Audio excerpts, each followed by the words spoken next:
몰라줘도 괜찮다, 수치당해도 기쁘다라는 제목으로 하나님 말씀 증거하겠습니다. 사도 바울은 신앙의 목적이 분명했습니다. 목표가 선명했습니다. 표대가 있습니다. 여러분, 예수님 왜 믿습니까? 무엇 때문에 신앙의 길을 가십니까? 근데 예수님 믿음에도 불구하고 자기 성취가 꿈인 사람이 많습니다. 특별히 20대 젊은이들 꿈을 이루고 갈 때잖아요. 목표가 있잖아요. 취업도 해야 되고 뭐 대학 준비도 하고.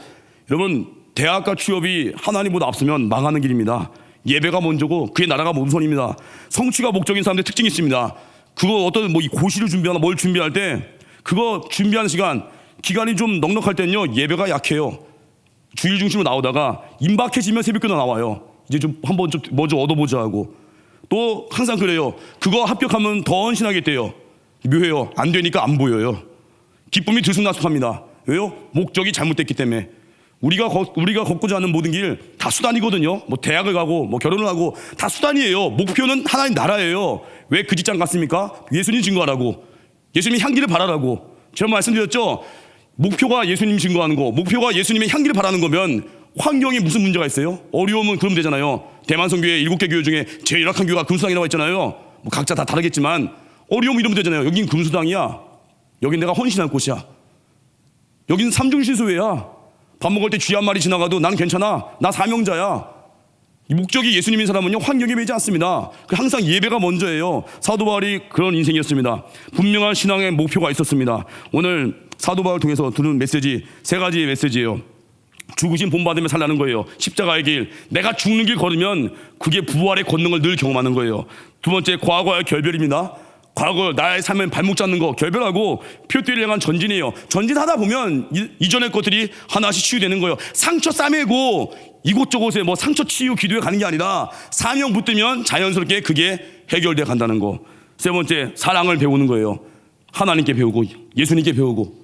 받으면 쉽습니다. 받으면 전하게 됩니다. 자연스러워지는 거예요. 3가지 차례대로 증거하겠습니다. 첫 번째, 죽으심을 본받으라는 거예요. 십자가의 길입니다. 사도 바울은 한 길을 꼭 쭉 갔습니다. 10절에서 12절까지 읽겠습니다. 시작. 내가 그리스도와 그 부활의 권능과 그 고난의 참여 알고자 하여 그의 죽으심을 본받아 어떻게 해서든지 죽은 자 가운데서 부활에 이르려 하노니 내가 이미 얻었다 함도 아니요 온전히 이루었다 함도 아니라 오직 내가 그리스도 예수께 잡힌 바 된 그것을 잡으려고 달려가노라. 그리스도와 부활의 권능을 알고자 했습니다. 고난에 어떻게 하면 참여할 수 있을 것인가? 영광스럽지 않습니까? 어떻게 하면 주를 위해서 고난당할 수 있을까? 우린 되게 고난을 없애달라는 게 기도 제목일 때 많잖아요. 고난이 오면 뭐 억울하다고 하고. 여러분, 사명의 길 걸어갈 땐요, 억울할 수 있습니다. 그거 모르고 왔습니까? 뭐 간사라건 리더를 하건 뭐 주일학교 교사라건 억울함이 있어요. 그거 당하고 사는 겁니다. 왜요? 영광 때문에, 하나의 사명 때문에. 그 교회에 와서 가끔 어떤 물어보죠. 사람에게 상처받았다고. 인간이 죄인인 거 몰랐습니까? 말씀에 있잖아요. 의인은 없나니 하나도 없다고.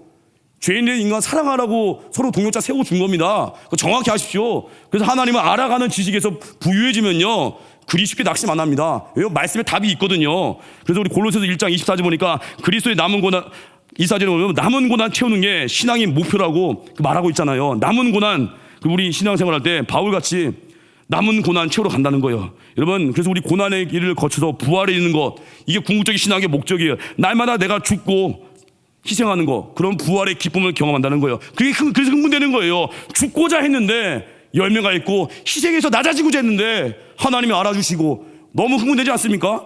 저는 가끔 뉴스 보면은 답답할 때가 있어요. 뭐 어떤 직종 말은 하고 싶지 않지만 자기가 한 직장에서 어떤 분이 급여가 너무 작다고 급여 내역을 공개해요. 타 직업과 비교하면서. 제가 그분에게 묻고 싶었어요. 돈 벌러 그 길 갔으면 잘못 간 겁니다. 돈 벌러 가면 사업을 해야지 거기 왜 가요? 왜 나란 일을 해요? 돈 벌러 나란 일 가서 나란 일 합니까? 희생하려고, 국민의 이익을 대변하려고 선언할 때는 그렇게 선서를 아름답게 하더니 왜 딴 생각을 해요? 물론 부족한 부분도 있으면 이제 어떻게든지 기도하면서 하나님께 또 도와주시겠죠. 근데 자기가 스스로를 비참하게 만들어요. 급여가 이거밖에 안 됩니다. 딴 데는 오른다는데. 어떻게 주제가 급여가 돼요? 부르심이잖아요, 부르심. 예수 믿는 사람들은 좀 당당해야 돼요. 어떤 직업에 뭐 연봉이 얼마, 그게 우리 주제 아니에요. 거기서 희생하고 있는가, 썩어지는 미랄이 되고 있는가, 예배의 영광을 경험하고 있는가. 저도 뭐 이번에 암송대회 할 때 제가 참 기뻤습니다. 왜냐하면 예전에 암송대회도 참 좋았어요. 근데 이번엔 좀 방향을 바꿨습니다. 예전에는 초등부 암송대회거나 골든벨 하면 선물을 진짜 좋은 걸로 줬어요. 물론 그것도 동기부여가 됐습니다. 하지만 그걸 계속 갔다가는 선생님들이 다 집을 팔아야겠더라고요. 애들의 눈높이가 너무 올라가가지고 이번에는 그걸 확 낮추고 명예롭게 했습니다. 그동안은 전인 예배 때 애들 암송한 애들 오라고 해가지고 막 암송 발표시켰잖아요. 이번에는 전인 예배 때 하던 거를 주일 낮 예배로 올려버렸어요. 영적 지도자 담임 목사님께 직접 상을 받으라고. 상장도 아주 고급스럽게 만들었습니다. 명예롭게. 그랬더니 예전에 전인 예배 때 암송 발표할 때 애들 오라고 하면요, 안 온 애도 있어요. 발표시키는데 안 와요. 상도 나중에 택배로 받아가요. 근데 이번에 낮 시간에 1시 예배 때 암송대회 시상식을 7명이 받았거든요. 대상 1명, 우수상 2명, 장려상 4명. 웬만큼 외우면 다 상 주거든요. 근데 그 아이들 100% 참석. 어떤 아이는 몸이 기침이 좀 났대요. 저한테 학부모 전화가 왔어요. 목사님, 애가 기침이 나가지고 초등부 예배 좀 못 갈 것 같아요. 단 일부 예배 땐 1시 예배 땐 가겠습니다. 시상식이 있거든요. 어떻게든 와요. 또 어떤 애는 그날 또 무슨 일이 있어서 못 왔는데 동생이 또 상을 또 받아요. 나와가지고 어떻게든 꾸역꾸역. 왜요? 명예롭게 했거든요. 우리 주님이 우리 인생을 명예롭게 합니다. 세상의 부와 명예가 아니에요. 그걸 이길 수 있는 힘, 하나님의 인정, 하나님의 칭찬, 예배. 저 이번 초등부 그래서 암송대회 시상식 뭐 몇 명이 상 받고 그거보다도 너무 기뻤어요. 아이들이 행복해했고 그 자리에 동참한 자들의 모습에 그 자부심이 있고 선물의 힘이 아니었습니다. 아이들의 삶 가운데 이게 영광이구나. 말씀의 사람이 되어가는구나. 그래서 우리 신앙생활 영광에 사는 겁니다. 생명이 죽어서 부활 생명 이루게 된다는 거예요. 살고자 할 때 죽는 길 걸어가는 겁니다. 그게 좁은 길이에요. 예수 믿는 사람들은 늘 기회예요. 세상 사람들은 죽는 길 안 가거든요. 희생이 요구되면 안 가거든요. 예수 믿는 사람은요 늘 희생이 준비되어 있으니까 그 길 걷다 보니까 예수 믿는 사람은 기회가 넘쳐나는 거예요. 스펙이 아닙니다. 제가 지금 말씀드렸죠. 그때 담임 목사님도 수술하는 날 화요일 날 수술 기도회 때 능력이 아니라 태도라고. 태도. 젊은이들 명심하십시오. 능력과 태도 어디 선택할 거예요? 태도예요. 태도. 능력은 하나님이 준다니까요. 우리 신앙생활 어떤 태도예요? 겸손함, 가난한 마음, 그리고 희생하는 태도. 태도만 준비되면요 대학 때 할 때 뭐 할 거예요? 뭐 능력 준비한다면 이리저리 뭐 학원 다니고 스페셜 할 거예요? 태도 준비해요. 권위와 친해지십시오. 교수님과 가까워질 수 있는 거. 교수님들 은근히 외로워요. 아무도 안 찾아오거든요. 찾아가서 교수님의 삶을 듣고. 저는 그랬어요. 대학 다닐 때 교수님 그때 분필로 강의했거든요. 교수님이 그 강의 끝나면 저는 쉬는 시간에 교수님이 원래 자기가 되게 지울 때 많아요. 콜록콜록 다 맡아가면서 그 제가 칠판 지우는 거 많이 했거든요. 강의실 애들 이제 강의실 1인용 의자잖아요. 학생들이 강의실 의자를 막 대충 해놓고 나가면요 제가 그거 다 정리해놔요. 교수님이 저를 너무 좋아해. 아주 뭐 조교로 좀 할 수 없냐고. 당연히 이제 딴 거 사명이 이루어야 되니까 못했지만 태도가 좋으면요 어서 오십시오. 스펙 아니에요. 태도에 태도. 태도만 준비되면 하나님이 무한대로 막 부어주는 거예요. 그게 능력이잖아요. 다윗이 사울 죽일 기회 있을 때 능력을 선택했으면 사울 죽여버렸죠. 다윗은 태도로 선택했습니다. 기름 부은 자 함부로 해하지 않았습니다. 원칙이 있었거든요. 바른 태도로 사십시오. 죽든 살든 예배자 되겠습니다. 죽든 살든 내 사람 경제적으로 어려워도 나 11조 떼먹지 않습니다. 태도거든요. 아무리 바쁘고 어려워도 나 주일 성수하겠습니다. 태도거든요. 그 태도에 생명 걸면은 겸손한 태도, 주님 사랑하는 태도, 나머지 모든 걸 더 하는 거예요. 자꾸 능력 갖고 승부 걸리니까 얻었다 한들 허무하고 맨날 비교시켜고 낙심하고 좌절하고. 태도예요. 주님 사랑으로 부음받아 되십시오. 남과 비교하지 않습니다. 열등하지 않습니다. 우리 존재 그 자체가 귀하거든요. 그래서 우리 신앙생활 어떻게 돼요? 말씀에 나를 묶어매는 거예요. 1967년 이스라엘과 아랍 연합군 전쟁이 있었습니다. 아랍 연합군 이라크, 시리아, 요르단, 이집트가 연합해서 소련제 최신 무기와 소련 군사 고문관들을 자문받아서 일으킨 침략 전쟁이에요. 병력면에서 비교가 안 되는데 이스라엘은 엄청난 열세입니다. 근데 그 막강한 아랍 연합군을 6일 만에 격파했습니다. 세계 전쟁사에 경이로운 기록을 남겼습니다. 침공 당시에 이스라엘군 지휘하던 장군 모세 다얀 장군이 세계가 깜짝 놀랄 선언을 했습니다.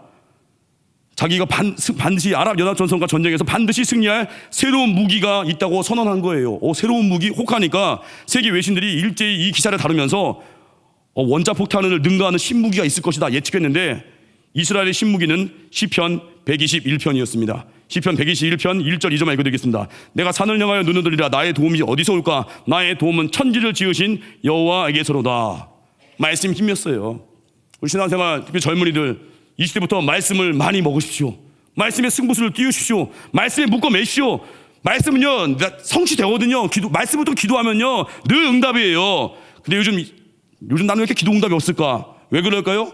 말씀이 아닌 내 욕심을 구했거든요. 우리의 기도 가운데 왜 그 기도했습니까? 약속이기 때문에. 우리의 기도 제목 가운데 하나님의 약속이 어디에 있는지 약속 붙들고 주장하십시오. 구하면 주십니다. 이게 신앙생활이에요. 두 번째, 과거와 결별하는 거예요. 13절 14절 같이 읽겠습니다. 시작. 형제다, 나는 아직 내가 잡은 줄로 여기지 아니하고 오직 한 일 즉 뒤에 있는 것은 잊어버리고 앞에 있는 것을 잡으려고 표대를 향하여 그리스도 예수 안에서 하나님 위에서 부르신 부름의 상을 위하여 달려가노라. 바울의 신앙 고백입니다. 과거와 단절됐다는 거예요. 뒤에 있는 것 잊어버린다는 거예요. 신앙의 길은 표대를 향해 가는 겁니다. 표대는 앞에 있습니다. 표대는 미래입니다. 미래로 나아가려면 과거와 결별하는 거예요.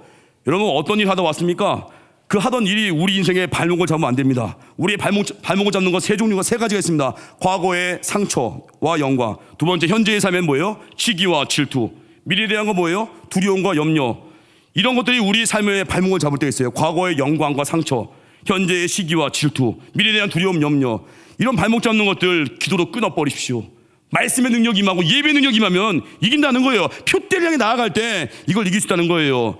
우린 과거, 현재가 자꾸 과거와 싸움을 벌일 때가 있습니다. 과거와 싸운다가 해결되는 게 아닙니다. 뭐 사회는 안 그래요? 역사 청산하다가 뭐가 청산됐습니까? 청산되는 과거 없습니다. 과거는 흘러간 거예요. 우리가 할 일 뭐예요? 앞에 놓인 사명을 위해서, 표대를 향해서 위대한 그 사명을 위해서 더 좋은 걸 보면요, 영광을 보면 짜잘한 거 매이지 않습니다. 영광을 경험하면요, 과거는 그냥 용서하고 끝내버리는 거예요. 하나님이 우리 인생에 축복을 주셔서, 그 압도적인 축복을 주셔서 상처를 잊어버리게 하는 거예요. 요셉의 인생도 안 그래요? 얼마나 상처받았습니까? 형들로부터. 그렇지만 다 축복을 통해서 하나님이 잊어버리게 만드시고, 하나님께서 우리 인생이 그래요. 축복을 통한 상처의 치유입니다. 뭐 내적 치유 집회 가는 게 문제가 아니라, 그거 간다 해결되는 게 아니라, 사명을 감당하다 보면 사명 통해서 얻어지는 흥분과 기쁨과 감격이 있거든요. 그거 하다가 자연스럽게 과거가 잊혀지는 거예요. 우리 인생에 고난을 허락하십니다. 하나님께서. 왜 그럴까요? 정말 귀한 예수님 붙들라고. 고난은 자아 분석입니다. 고난이 있어야 깨가 깨집니다. 고난이 있어야 달려가고, 고난의 깊이가 신앙의 깊이고요, 고난의 깊이가 순종의 깊이입니다. 그리고 오직 표대를 향해서 달려가십시오. 인생에 내게 허락하신 고난이 있습니까? 그때 기도하십시오. 주님, 내가 어느 부분을 다듬어야겠습니까? 주님, 이 고난을 낭비하고 싶지 않습니다. 어떤 부분들을 버리고 어떤 부분들을 붙잡아야겠습니까? 이 고난을 아름답게 영광스럽게 만들어 주십시오. 그걸 기도하는 거예요. 히브리서 12장 1절 잊어보니까, 이러므로 우리에게 구름같이 둘러서 허다한 증인들이 있으니 모든 무거운 것과 얼매기 쉬운 죄를 벗어버리고 인내로서 우리 앞에 당한 경주를 하며 믿음의 주여 또 온전하게 하시는 이인 예수를 바라보자. 그는 그 앞에 있는 기쁨을 위하여 십자가를 참으사 부끄러움을 개의치 아니하시더니 하나님 보좌 우편에 앉으셨느니라. 고난 당하십니까? 어렵습니까? 상황 바라보지 마시고 온전케 하시는 예수님 바라보십시오. 믿음의 주를 바라보십시오. 우리를 바라보고 계시고 우리 힘 주시는 분이십니다. 그게 예배의 힘이에요. 그래서 우리 예수님과 같이 앞에 있는 기쁨을 위해서, 장차올 영광을 위해서 고난을 부끄러워하지 않았습니다. 수치를 개의치 않은 거예요. 사랑하면요, 수치를 겪는 거예요. 사랑하면은 기꺼이 망신당할 수 있어요. 왜요? 사랑하기 때문에. 가끔 저희 집에 애기들 3명 있는데, 7, 6, 4살짜리 애기 있는데, 애기가 이렇게 코를 막 어느 때는 이렇게 재치가 코 이렇게 훅 나와요. 저희 아내가 손을 막 닦더라고요. 오, 대단한데?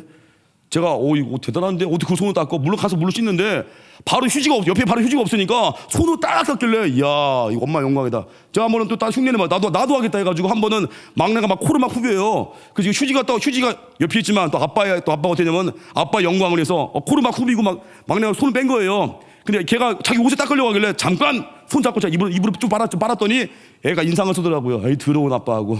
죄송합니다. 이렇게 살고 있는데, 그게 뭐가 수치스러워요. 애기가 흘린 콧물인데 사랑하니까 하는 거 아니겠습니까? 자식을 사랑하면 자식들의 수치를 겪는 일이 겪어요. 학교 가서 무릎 꿇고 선생님께 사과할 수도 있고요. 남편이나 아내 사랑하면요, 수치 겪는 그 일 부끄러워 보여도 할 수 있습니다. 사랑한다는 건 내가 망가질 수 있다는 거예요. 예전에 일본 선교에 있을 때 일본 목사님 그러더라고요. 우리 교회에서 한 잘생긴 한 어떤 분이, 형제분이 가서 막 진짜 망가지는 막 모습을 했더니, 그분이 그래, 일본 목사님이, 저 잘생기신 분이 겸손하게 자기를 비우는 모습에 감동받았다고. 일본을 사랑하니까 망가질 수 있잖아요. 우스꽝스럽게도 옷 입을 수 있고, 사랑하기 때문에. 사랑하는 건 망가지는 거예요. 저는 오늘도 이렇게 놀이터에서 아이들이 놀았는데 놀이터 노는 거는 그나마 좀 신사적입니다. 놀이터 가서 술래잡기 하고 오늘은 또 아이들이 되게 너무 많이 모였어요. 감사했는데 원래 제가 사부 설교가 있어서 놀이터 안 가려고 했는데 초등부 아이의 동생이 또 영여부 아이인데 지율이라고. 지율이가 예배 끝나자마자 일부 예배 초등부 예배 끝나자마자 저한테 와 제 다리를 제 허벅지를 끌어안는 거예요. 목사님 놀아달라고. 그 모습에 제가 마음이 무너지면서 또 1시간 동안 가가지고 땀을 빼고 힘을 쓰고 또 그렇게 하고 왔는데 한 번은 그건 뭐 나이스한 거예요. 또 김한성 목사님 딸 유예리까지 와가지고 유예리가 아이디어 줬는데 그게 그 게임이 대박 났어요. 대부분 초반에 어떤 놀이를 하면은 처음에 하다가 애들이 재미없다고 몇명 나가 떨어지는데 이번에는 그 유예리 아이디어를 접목시켜서 어떤 놀이를 했는데 너무 재밌어요 해서 애들이 점점 달라붙는 거예요. 그 둘째 그걸 떠나서 한 번에 복도에서 애들하고 이렇게 애들 눈 가리기를 하지요. 눈 가리기 또 수건 없으니까 제가 이게 정장 이 옷을 윗옷을 앞으로 가리고 애들 막 잡았어요. 애들 다리만 보면서. 상상이 되십니까? 대낮에 복도에서 웬 남자가 정장 입은 남자가 마이를 머리에 뒤집어 쓰고 이러고 있으면 예수 안 믿는 지나가는 사람들이 뭐라 보겠어요? 지나가다 저 미친놈 아니야 저거? 술 마셨구만, 낮술 먹었구만. 에이그 저 등신. 그렇게 볼 수 있잖아요. 물론 우리 교회 그런 분도 없죠. 정말 그때 애들 눈 가리기 할 때 하나도 창피하지 않았어요. 눈 가리기 할 때 애들 막 잡고 장난할 때 너무 기뻤거든요. 사랑하기 때문에. 하나님이 주신 사랑이고 제 안에 사랑 없습니다. 하나님 사랑을 주셔야 그 사랑으로 한 건데 주님 사랑하면요 내 계획을 망가뜨릴 수 있습니다. 직장에서 남들 눈치 보면서도 성교 갈 수 있어요. 수시당할 수 있어요. 하나님을 사랑하기 때문에 기꺼이 내 계획을 망가뜨리고 망가질 수 있는 거. 제가 저희 어머니 얘기했잖아요. 아버지를 너무 사랑했습니다. 어머니 정말 순종했어요. 평생 아버지 어머니 싸우는 거 본 적이 없어요. 왜냐? 어머니는 속상한 일 생기면 그냥 울었어요. 그리고 아버지가 알아서 미안해. 어머니 고수예요. 눈물로 다 얻어내요. 근데 어머니 아버지가 띠동갑이거든요. 12살 차이. 띠동갑. 근데 어머니 21살 때 아버지가 이제 12살 많은 거였죠. 21살 때 이제 결혼해서 사셨으니까. 근데 어머니는 아버지를 너무 사랑했습니다. 근데 아버지가 12살 많은데 아버지가 당시에 40대에도 머리가 흰머리가 너무 많이 나신 거예요. 갓디나 12살 차이인데 더 나이 차가 많아 보이니까 어머니가 자기가 깨지기로 했어요. 아버지한테 염색을 하라고 해도 안 하시는 거예요. 어머니 전략, 내가 뽀글이 파마하자. 아니 어머니 20대 때 저 유치원 다닐 때 어머니가 뽀글이 하고 온 거예요. 다른 어머니 다 생머리 하고 왔는데 저 너무 싫었어요. 우리 엄마 왜 뭐야 저게 왜 그러시나. 머리에 뭐 그냥 볼펜 하나씩 몇 개 심을 수 있어요. 뽀글이 이렇게 막 올려가지고 너무 싫었는데 나중에 알았어요. 어머니 그러더라고요. 내가 좀 늙어 보여야 네 아빠하고 내가 있을 때 뭔가 밸런스가 있지 않겠냐. 망가진 거예요. 사랑하면요 망가질 수 있습니다. 주님 정말 사랑해 보시죠. 자존심 따위 없어요. 주님이 뭘 기뻐하는지 알거든요. 망가질 수 있으니까 용서할 수 있고요. 망가질 수 있으니까 희생할 수 있고요. 망가질 수 있으니까 먼저 손 내밀 수 있고요. 망가질 수 있으니까 나의 계획이 하나님의 계획을 먼저 잡고 내 삶의 스케줄 잡는 겁니다. 예배기도 선교 중심으로 내 삶을 재편할 수 있는 거. 왜요? 주님 사랑하니까 내 삶을 기꺼이 망가뜨릴 수 있는 거예요. 나의 옥합을 깨버리는 거예요. 세 번째, 사랑을 배우십시오. 17절 말씀 같이 읽겠습니다. 시작. 형제들아 너희는 함께 나를 본받으라. 그리고 너희가 우리를 본받은 것처럼 그와 같이 행한 자들을 눈여겨보라. 잘못 읽으면 참 교만한 이야기 같아요. 뭘 바울 당신 본받으라고 하는 겁니까? 이럴 수 있는데 여기서 본받으라고 하는 거는 하나의 표지판 같은 거예요. 바울은 예수님 본받기 위해서 죽을 힘을 다해 달려가는 사람입니다. 죽을 힘을 다해서 사랑한다는 거예요. 고린도서 11장 1절 보니까 내가 그리스도를 본받는 그 자가 된 것 같이 너희는 나를 본받는 자가 되라. 중간 이종표로 자기를 지칭하는 거예요. 나를 본받아서 나같이 되라가 아니라 내가 주님 사랑하는 그 열정을 본받아서 결국은 예수님을 닮아가라. 나는 사다리야. 올라가서 차버려. 그 얘기거든요. 그리고 신앙생활 보면 믿음의 선배가 있다는 거, 좋은 영적인 모델이 있다는 거 축복이에요. 특별히 오늘 담임 목사님 말씀도 전하시고 감사하지 않습니까? 좋은 영적 아버지가 있다는 거. 저는 목사님께서 설교 때 자주 얘기하신 예화가 몇 가지가 있어요. 초등부 전도사 때 이야기, 맨날 며칠 기도했더니 어떤 애가 떼굴떼굴 굴르고 회개하고, 또 목사님 자주 하는 예화가 뭘까 했더니 꼭 신학교 때 목사님 교육전도사 때 별명이 전임급 교육전도사였다면서요. 신학교 양지 캠퍼스를 굳이 새벽기도 양지 캠퍼스에 있으면서 굳이 본교회 자기 섬기는 교회까지 와서 새벽기도 하고 항상 감동이 됐어요. 한 30-40번은 들었다고 하면 목사님 싫어하실까요? 많이 들었어요. 되게 그만큼 감동이 있다는 얘기겠죠. 저도 이제 따라하고 싶잖아요. 저는 예수님 따라쟁이가 되고 싶고 담임 목사님 따라쟁이가 되고 싶어요. 그래서 제가 따라했죠. 저도 신학교 일하는 때는 기숙사 의무 입사니까, 일하는 때 학교에서 의무 입사니까 일하는 때 기숙사 의무적으로 있어야 돼요. 뭐 거기 기숙사 생활 안 하면 이제 학교 졸업 못 하니까. 근데 2, 3학년 때는 자율이거든요. 저는 자율이기 때문에 학교 기숙사 안 들어갔어요. 왜요? 우리 교회 새벽기도 드리고 싶어서. 근데 우리 교회에서 서울에서 통학하는 버스가 있는데, 통학버스 타면은 6시 15분쯤에 신촌에서 출발합니다. 새벽기도를 할 수가 없어요. 그래서 제가 한번 타봤는데 영적으로 메가리가 없더라고요. 어떻게 할까? 난 새벽기도 하고 싶은데. 기숙사 안 들어가면요, 새벽기도 체크 안 해요. 해도 안 해도 문제가 되지 않아요. 근데 저는 스스로 결심했어요. 나 새벽기도 할 거다. 우리 교회에서 할 거다. 그래서 2, 3학년 때 어떻게 했냐면은, 그 당시 목사님께서 6시 반쯤에 예배를 딱 설교를 마치셨어요. 딱 끝나면은 상수역에서 택시 타고 20분이면 가요. 남부터미널 가서 어떻게 해요? 양지 가는 버스 타는 거예요. 양지에서 내려서 택시 타고 또 학교로 가는 거예요. 택시, 버스, 다시 택시. 이렇게 한다 하면요, 교통비가 한 3, 40만 원 나옵니다. 아깝지가 않았어요. 왜요? 새벽 예배 때문에. 제 별명이 자칭 전인급 교육전도사였어요. 누구 아이디어였어요? 담임 목사님 따라하는 거예요. 계속 따라할 거예요. 이제 목사님 지겨울 거야 아마. 제가 자꾸 따라해가지고 인사도 맨날 성령 충만하십시오 그러고 강호 담대하십시오. 계속 따라할 거예요. 아주 계속 따라할 거예요. 왜요? 스승이 너무나 감사하니까, 좋은 모델이 있으니까. 그래서 사도 바울 얘기가 그거예요. 나 본받아서 예수님께 가라, 그 얘기예요. 그래서 여러분, 믿음의 선배에게 배우는 그겁니다. 예배의 열정을 배우고, 사랑을 배우고, 희생을 배우는 거, 그게 능력이라는 거예요. 그래서 언제나 우리 주님 사랑하는 마음, 사랑을 배우면 다 배운 거예요. 주님을 뜨겁게 사랑하십시오. 그리고 헌신하십시오. 사랑이 식으니까 문제가 되는 거예요. 18절 19절 같이 읽겠습니다. 시작. 내가 여러 번 너에게 말하였거니와 이제도 눈물을 흘리며 말하노니 여러 사람들이 그리스도의 십자가의 원수를 행하느니라. 그들의 마침은 멸망이요 그들의 신은 배요 그 영광은 그들의 부끄러움이 있고 땅의 일을 생각하는 자라. 땅의 일을 생각한다고 하는 거예요. 지금 당시에 교회를 어렵게 하는 자가 있습니다. 눈물을 흘리면서 말한다는 거예요. 안타까워서. 왜 십자가의 원수가 되느냐? 십자가랑 친근해야 된다는 거예요. 십자가의 원수가 누구예요? 당시 율법주의자들, 공로주의자들. 이들은요, 자기 만족, 자기 명예, 자기 영향력, 교회에서 자기 위치, 다 내 기쁨, 나 그놈의 에고. 아무 기쁨 없습니다. 젊은이들 날 위해서 살면요 아무 기쁨 없어요. 향기 내는 사람들이라는 그 프랜차이즈 기업이 있습니다. 장애우들을 고용한 커피 전문점인데, 한동대 졸업한 임정택이라는 분이 이제 정신지체 장애우들을 바리스타로 훈련시켜서 최고의 바리스타로 만들었습니다. 근데 이분이 임정택 씨가요, 과거에 한동대 갔을 때 진로에 대해서 자신이 없었대요. 내가 무엇을 위해 살아야 될지. 어느 날 존경하는 목사님과 상담을 했다고 합니다. 그때 목사님이 이렇게 얘기했대요. 하나님이 너를 하나님의 일을 위해서 부르셨다면 하나님은 절대 실수하시지 않는다. 하나님 믿고 한 걸음 전진해. 근데 그게 마음에 꽂혔대요. 당시 집안도 어려웠고 스스로도 약해 보였고 자신이 없었지만 그 목사님 말씀이 참 와닿았대요. 하나님은 실수하지 않으신다. 그 얘기 뭐예요? 부르시면 능력도 준다는 거예요. 부르시면 사람도 붙여준다는 거예요. 자기는 부족하고 모자라지만 하나님이 제대로 이끄신다는 걸 믿고 도전한 거예요. 결국 정신지체 장애우들을 바리스타로 훈련시켜서 커피 전문점을 또 운영하게 됐습니다. 아름다운 꿈 아니에요? 우리 살리는 일을 하는 겁니다. 도우러 간 겁니다. 그럼 젊은이들에게 무궁무진하겠죠. 내가 누굴 도와줄까? 때론 그게 하나의 기업 아이템이 되기도 하고, 내가 누굴 살릴까? 누구 위해서 희생할까? 젊은이들이 그렇게 사는 겁니다.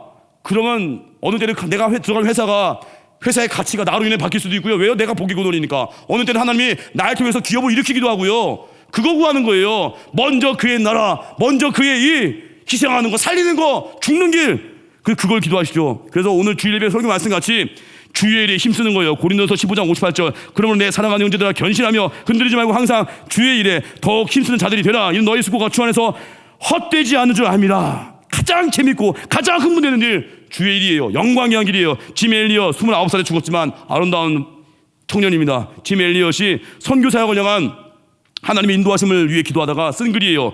영원한 것들을 위하여 잠시 있는 것들을 버리는 것은 하나도 어리석지 않다.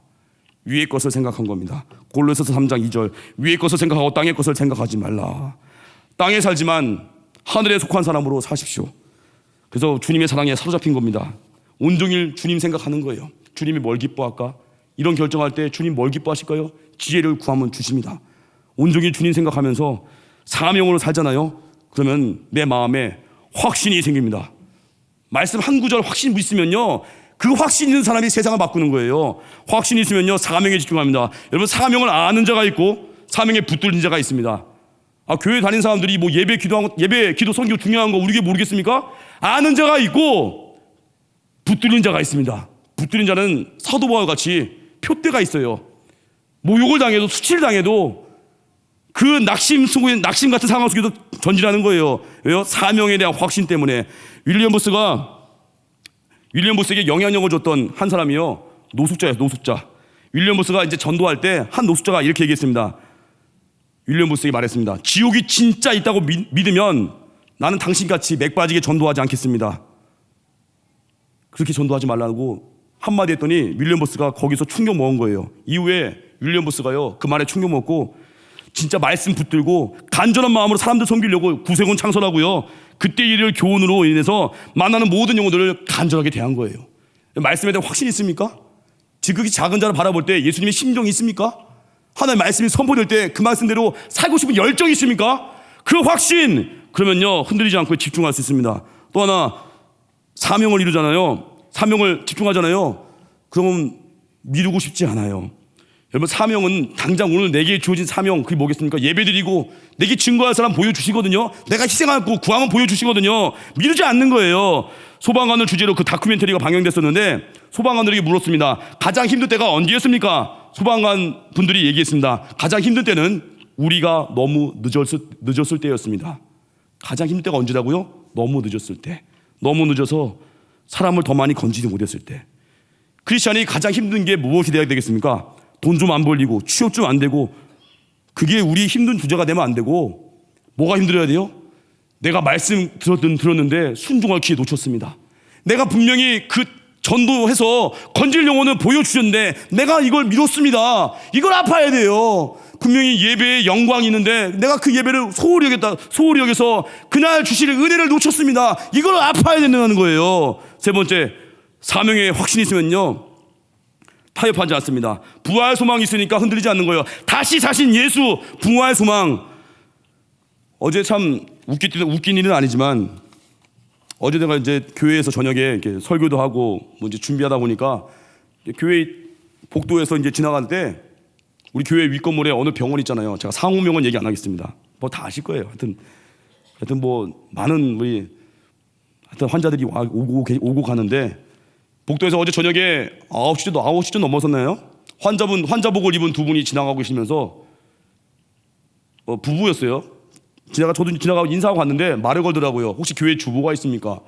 뭐 주보 정도, 뭐 제가 또 마침 책상에 가봤더니 뭐 옛날 주보가 있길래 그거 좀 드렸어요. 주보로 2개를 갖다가 드렸어요. 부부였거든요. 한 50대 중반쯤 돼 보이는 부부였는데, 그 제가 전도해야 되니까 이분들이 교회에 관심 있나? 혹시 예수님 믿으세요? 했더니 저 교회 다닌다는 거예요. 그러세요? 제가 한 번 더 했어요. 아니, 교회 다니시면 내일 부활주일이 예매니까 교회 가시겠네요 했더니 그분이 갑자기 표정 어두워지면서 제가 입원 환자라서 외출이 안 된다는 거예요. 그 이상해서, 아니 멀쩡하신 분들이 제가 너무 솔직했어요. 멀쩡하신 분들이 병원에 있냐니까 갑자기 여자분이 제가 목이 아파서요 이러고, 막 남자분 제가 허리 스테이로이드 막 맞아. 뒤에서 어떤 차가 박았는데 그 차 박아가지고 후유증 때문에 병원에 입원한 거래요. 근데 그분이 그러는 거예요. 제가 그 한마디 했어요. 아니, 그 아프십니까? 한마디 했어요. 휠체어 타서라도 교회 가십시오. 의사가 중요해요? 예배가 중요해요? 근데 예배가 중요하죠. 그 다음 대화였어요. 그분들이 이러는 거예요. 근데 퇴원하면은, 지금 외출하면은 재입원이 안 된대요. 뭔 소리 했더니 지금 한 8일째 입원했는데 이번 주 금요일까지 있어야 된대요. 그냥 총 14일을 입원해 있어야 보험회사에서 지원금이 나온대요. 제가 그 얘기 듣고 어이가 없어가지고 제가 한마디 했어요. 그따위 돈 때문에 영혼을 파실 겁니까? 그분들이 깨갱하면서 폭숙이면서 그냥 나가십시오. 그 돈 안 받아도 됩니다. 예수 부활 소망입니다. 그분들이 부자 청년같이 근심하며 가더라고요. 오늘 왔을지도 몰라요. 하지만 중요한 게 뭐예요? 세상의 것에 미끼 때문에 미끼 물다가 예배 놓쳐버리고, 세상의 욕심 때문에, 세상의 자랑 때문에 그따위 돈 좀 더 받는다고 예배를 벌써 한 주 빠지고 또 부활주의 고민하고 있고, 창피하지 않습니까? 예수 믿는 사람들이 어떻게 그 예배의 가치를 돈 아래에 둬버리고, 부끄러운 겁니다. 신앙생활 말씀 붙들고 타협하지 않는 길 걷는 거예요. 결론입니다. 죽으심을 본받으십시오. 십자가의 길이에요. 부활의 기쁨을 날마다 누리며 사는 겁니다. 두 번째, 과거와 결별이에요. 상처 하지 말고 표대를 향해 전진하십시오. 사명 감당하다가 치유되는 거예요. 영화 선생 김봉두에 나온 것처럼 김봉두가 교사하면서 사명 감당하다가 자기의 상처가 치유되듯이 사명의 자리로 가십시오. 사랑을 배우시죠. 확신 가운데 가면 타협하지 않습니다. 그리고 고난이 오면 더 강해집니다. 붙들린 인생에 대해서 세상을 이기는 권능의 종이 될 것입니다. 당장 내일 새벽을 깨우십시오. 자리에서 일어나겠습니다. 표대를 향하여